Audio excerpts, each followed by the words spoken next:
YouTube एक समय तक ये एक एंटरटेनमेंट का साधन हुआ करता था। धीरे धीरे समय बीता और उसके बाद धीरे धीरे यूट्यूब जो है वो रोजगार का साधन बन गया। पर ऐसा कह करके मैं अभी भी यूट्यूब के स्कोप को लिमिटाइज कर रही हूँ। असल में यूट्यूब अब केवल रोजगार का साधन या एंटरटेनमेंट का साधन नहीं रह गया है।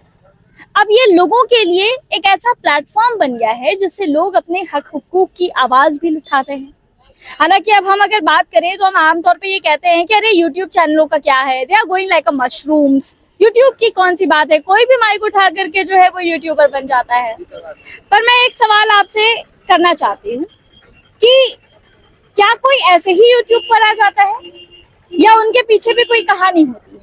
एक ऐसी ही कहानी हमें बिहार में मिली है, जो कहीं ना कहीं भ्रष्ट सिस्टम से परेशान होकर के माइक उठाता है और लोगों से सवाल करता है, अधिकारियों से सवाल करता है। तो आज उसी शख्सियत से हम आपको मिलाने वाले हैं। शख्सियत इसलिए क्योंकि ये जितनी मेहनत करते हैं मुझे लगता है कि ये सलाम के काबिल है।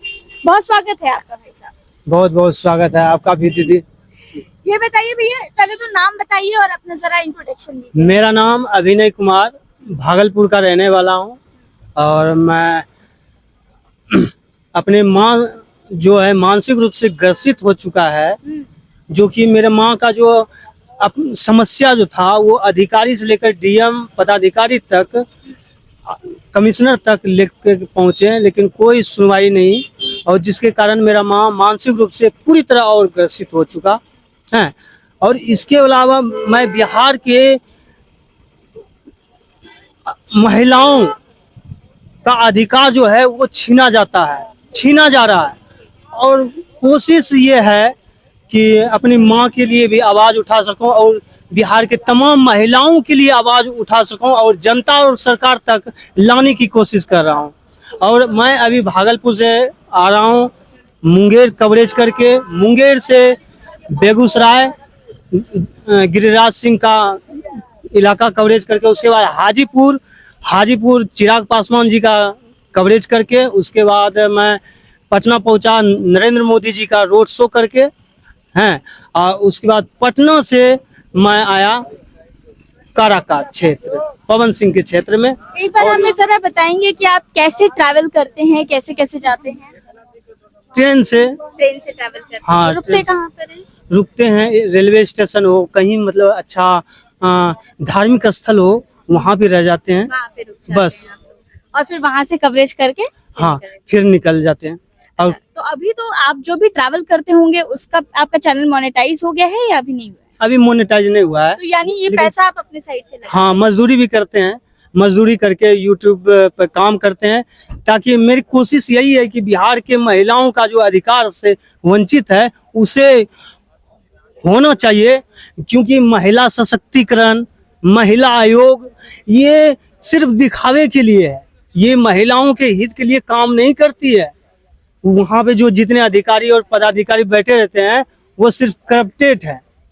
वो मतलब निचले आदमी को नहीं देखते हैं। अगर निचले महिलाओं को देखते तो रेलवे स्टेशन पे महिला भीख मांगते हुए नजर नहीं आते, छोटे छोटे बच्चे रेलवे स्टेशन पे भीख मांगते नजर नहीं आते। ये सिस्टम है तब ना। आपसे बात करके बहुत खुशी इसलिए हो रही है क्योंकि आप वो सवाल उठा रहे हैं, वो मुद्दे उठा रहे हैं जो बड़े बड़े मीडिया संस्थान भी नहीं उठा पाते हैं। ये भाई साहब एक बार भी मुझे अपनी चप्पल दिखा रहे थे। ये टूटी हुई चप्पल को जो है वो सिया गया है कांटे के तार से, और इसको पहन करके ये जो काम कर रहे हैं, मुझे लगता है कि ऐसे इन्हें यूट्यूबर नहीं, इन्हें पत्रकारिता का दर्जा दे देना चाहिए। इसलिए क्योंकि असली पत्रकारिता तो ये साहब ही कर रहे हैं। इन्होंने जो बातें मुझे अभी बताई हैं, मुझे नहीं पता कि ये कंटेंट वैसा ही डालते हैं या नहीं। मैं जरूर इनका चैनल देखूंगी, और अगर ये वाकई में वैसा कंटेंट डालते हैं जैसा कि भैया मुझे बता रहे हैं, महिलाओं की आवाज उठाते हैं, तो मुझे लगता है कि इन्हें पत्रकार घोषित करने में कोई गुरेज नहीं होना चाहिए, भले इनके पास पत्रकारिता की कोई डिग्री हो या फिर ना हो। और हम लोग जो हैं, मेरे माँ तो मानसिक ग्रसित है, रात भर बकबक करती है, सोने नहीं देती है, फिर भी हम लोग समझते हैं, इस बात के दर्द को समझते हैं। पूरी कहानी और- बताइए। मानसा जी पहले से ही मानसिक रूप से नहीं बीमार थी या टॉर्चर से, अधिकारी पदाधिकारी की टॉर्चर से। आप बताइए, आप महिला हैं, 1 मिनट, आप महिला, आप 4 बहनें हैं, आप अकेले हैं, अगर आपको कुछ अधिकार से वंचित कर दिया जाए तो आप कैसे जीवन यापन करेंगे, आप कैसे चलेंगे? ना आपको घर दिया जाएगा, ना आपको अधिकार दिया आपके जाएगा, कैसे पिताजी चले? ने अधिकार नहीं दिए? नहीं, मेरा नाना जी, मेरा पिताजी तो गरीब हैं, मेरा माँ सौतेला बहन है, मेरा नाना 2 शादी किया, अच्छा। पहला पत्नी, 3 बेटी है, मामा नहीं है, तो अधिकार चारों बेटी का बनता है।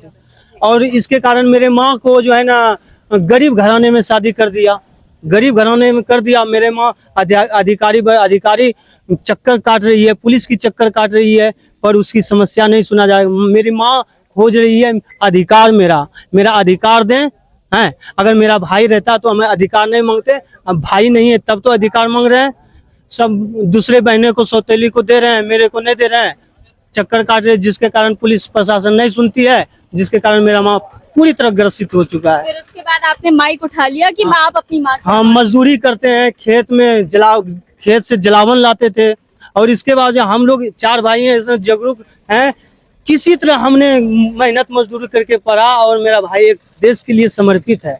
अच्छा, क्या आर्मी में है? हाँ, आर्मी में है, सेना में है, और हमें सेना पे पूरा गर्व है। और हम शुरू से ही वीडियो बनाते हैं, मेरे वीडियो में 4 मिलियन 5 मिलियन गया है, एक फौजी का भी है। सब हम ज्यादातर मतलब सबका हम छोड़ते हैं, मोटिवेशनल वीडियो छोड़े हैं, और 4-5 मिलियन गया है, और भट्टे का छोड़ते हैं, मतलब सारा, मतलब जो गरीबों की आवाज जो है वो सरकार जनता तक पहुंचाने की।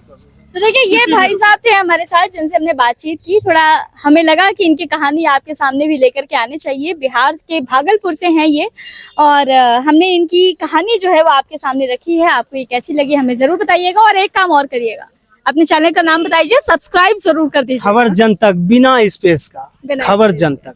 तो और ये आप तक कोशिश है हमारा, आपकी आवाज और महिलाओं की आवाज या जनता से जुड़ी आवाज आप तक पहुंचाने की कोशिश करेंगे। बहुत बहुत शुक्रिया भैया आपका। जय हिंद। नमस्कार।